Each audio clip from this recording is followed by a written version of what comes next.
집권 여당을 이끌 신임 대표로 한동훈 후보가 선출됐습니다. 득표율 62.8%로 결선 투표 없이 완승했는데 이제부터 당정 관계, 그러니까 여당과 대통령실과의 관계가 진짜 시험대에 올랐다는 말이 나옵니다. 한동훈 신임 대표는 김건희 여사 특혜 조사 논란에 국민의 눈높이를 고려했어야 한다고 말했습니다. 먼저 하예빈 기자입니다. 한동훈 국민의힘 신임 당대표는 수락연설에서 변화를 먼저 언급했습니다. 건강하고 생산적인 당정 관계를 만들겠다면서 국민 눈높이에 맞추겠다고 했습니다. 어떻게든 국민의 눈높이에 맞게 변화하려는 모습 보여드립시다. 합리적인 토론을 통해서 민심을 정확히 파악하고 그때그때 때를 놓치지 말고 반응합시다. 한 후보는 당원 투표와 일반 국민 여론조사를 합산해 총 32만여 표를 얻어 최종 62.8%의 득표율을 기록했습니다. 2위인 원희룡 후보는 18.9%에 그쳤고 나경원, 윤상현 후보가 각각 14.6%, 3.7%로 뒤를 이었습니다. 한 후보는 경선 과정에서의 갈등에 대해 죄송하다면서 다른 후보들과 함께 가겠다고 했습니다. 대선 후보 경선에서 패하셨던 박근혜 전 대통령께서는 경선 과정의 모든 일을 잊자. 하루아침에 잊을 수 없다면 며칠, 몇 날이 걸려서라도 잊자라고 말씀하셨습니다. 각별한 정성을 기울이겠습니다. 최고위원 후보자들 중에는 김민전, 김재원, 임요한, 장동혁 후보가, 청년 최고위원은 진종우 후보가 당선됐습니다.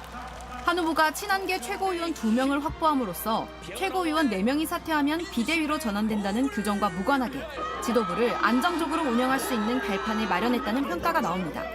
JTBC 하혜빈입니다. 오늘 국민의힘 전당대회에는 윤석열 대통령도 참석해 축사를 했습니다. 대통령은 단결을 강조하며 작년처럼 특정인을 겨냥하는 말은 하지 않았는데 선거 결과가 나오기 전에 미리 자리를 떴습니다. 유한울 기자입니다. 한동훈 후보를 비롯한 모든 국민의힘 당대표 후보들과 눈을 맞추고 악수하며 전당대회장에 들어선 윤 대통령. 대의원들의 환호 속에 연단에 올라선 처음부터 당의 화합을 당부했습니다. 더 나아가 자신을 1호 당원이라고 직접 일컬으면서 당과 정부의 단결도 강조했습니다.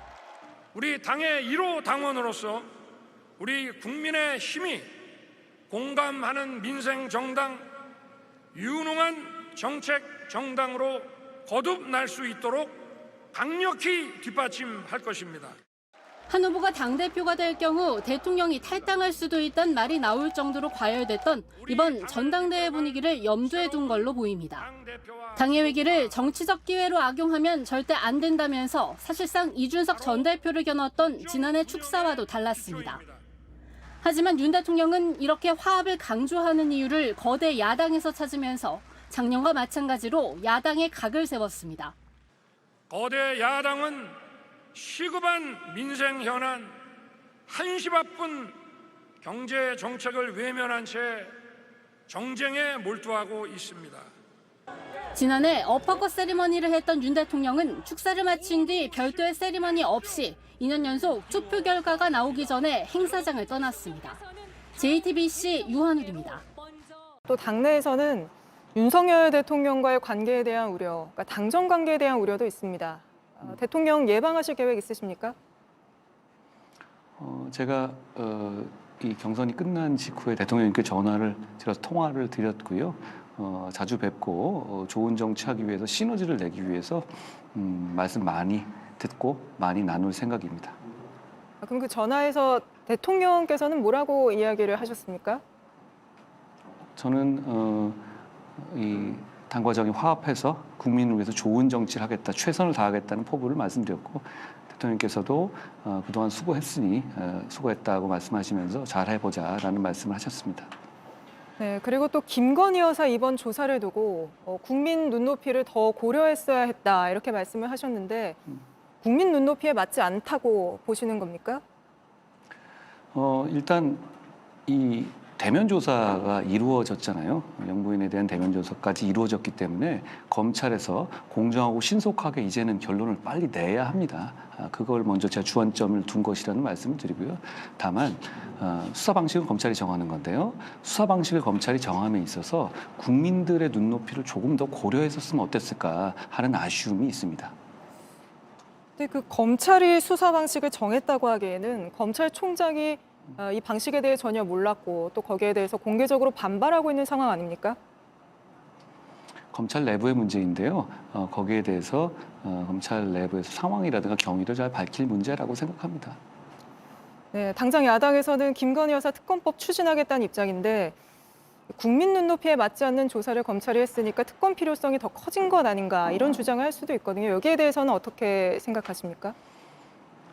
그 사안에 대해서는 사실 이 항소심에서 선고가 목전에 있는 상황, 그리고 이미 동영상, 가방 이슈 관련해서는 동영상까지 있는 등 사안 자체의 사실관계가 대부분 드러나 있는 상황이거든요. 특검에 어울리는 사안이 아닙니다. 검찰이 신속하게 공정하게 결론을 내면 될 사안입니다. 최상병 특검법의 경우에는 제3자가 추천하는 특검을 제안하셨는데 당내에서 반발도 있지 않습니까? 실제로 추진하실 계획이십니까?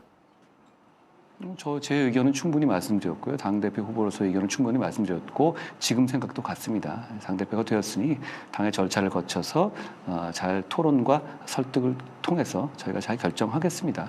다만 제가 그 대안을 내므로 인해서 저희가 마치 무슨 진실 규명을 방해하고 싶은 사람으로 오해받는 그런 부분들을 돌파했고 그 상황에서 벗어났고, 그리고 이재명 대표가 민주당이 정하는 특검만 해야 되고 오히려 제가 말씀드리는 이 제3자 특검은 하면 안 된다고까지 입장을 밝힌 상황이기 때문에 제가 이 대안을 제시했던 효용은 충분히 있었던 것이라고 생각하고요. 당내 절차를 통해서 제 입장을 잘 설득하겠다는 말씀을 드립니다. 근데 예를 들어 이 당내 설득에 실패할 경우 결국에는 이런 진상규명에 반대하는 당으로 비춰질 수 있는 거 아닙니까? 그렇지는 않고요. 저희는 오히려 이재명 대표가 민주당이 정하는 특검만을 고집하고 제3자 특검을 이렇게 정면으로 거부함으로써 이재명 대표와 민주당이 원하는 특검은 진실 규명을 위한 특검이 아니라 민주당의 정략적 이익을 위한 특검이라는 점이 명확하게 드러났다고 생각합니다. 최상병 특검법 제3자 추천안을 설득할 대상은 당내도 있겠지만 대통령실도 있을 것 같습니다. 어떻게 설득하실 생각이십니까?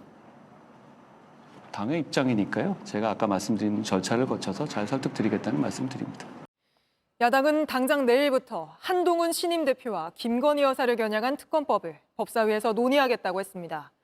최상병 특검법에 이어 모두 친윤계와 친한계, 더 나아가서는 당정관계 갈등을 폭발시킬 만한 이슈들이죠. 한동훈 대표, 신임 대표로 뽑히자마자 바로 본격적인 시험대에 올랐다는 평가가 나오는데 이승환 기자가 보도합니다. 민주당과 조국혁신당은 내일 열릴 국회 법제사법위원회 전체 회의에서 한동훈 특검법과 김건희 특검법을 법사위 소위원회에 회부하기로 했습니다. 한동훈 특검법은 지난 5월 조국혁신당이 발의한 1호 법안으로 한동훈 전 법무부 장관의 딸 논문 대필 의혹, 고발 사주 연루 의혹 등을 수사해달라는 내용을 담고 있습니다. 조국혁신당은 전당대회 과정에서 불거진 한동훈 대표의 댓글팀 운영 의혹을 담은 새로운 특검법도 추가로 발의했습니다. 한동훈 전 법무부 장관을 향한 의혹은 켜켜이 쌓여가고 있습니다. 신속하게 압수수색이 되어 관련 자료를 확보하고 민주당은 모레 열릴 본회의에서 윤 대통령이 거부권을 행사한 최상병 특검법을 재표결에 붙일 계획입니다. 국민의힘이 국민의 목소리에 귀를 여는 계기가 되기를 바랍니다. 특히 순직 해병 특검법, 김건희 여사 특검법의 전향적인 태도를 기대합니다. 앞서 한동훈 대표는 최상병 특검법과 관련해 제3자가 특검을 추천하는 수정안을 제안한 바 있는데 이에 대해 한 민주당 원내 지도부 관계자는 일단은 재의결이 먼저라며 이후에 수정안에 대해서 논의해볼 수 있다고 밝혔습니다. 한 대표의 수정안은 국민의힘 내부에서 반대가 만만치 않아 당내 갈등, 나아가 최상병 특검법의 부정적인 대통령실과 갈등의 불씨가 될 수도 있습니다. JTBC 이승환입니다. 한동훈 대표는 오늘 오전 국립 서울 현충원 참배로 공식 일정을 시작합니다. 현충원 참배에는 이번에 당선된 최고위원 등 신임 지도부와 추경호 원내대표 등이 함께합니다. 오후에는 국회에서 홍철호 대통령 비서실 정무수석을 접견하고 저녁에는 신임 지도부와 대통령실에서 윤 대통령과 만찬을 갖습니다.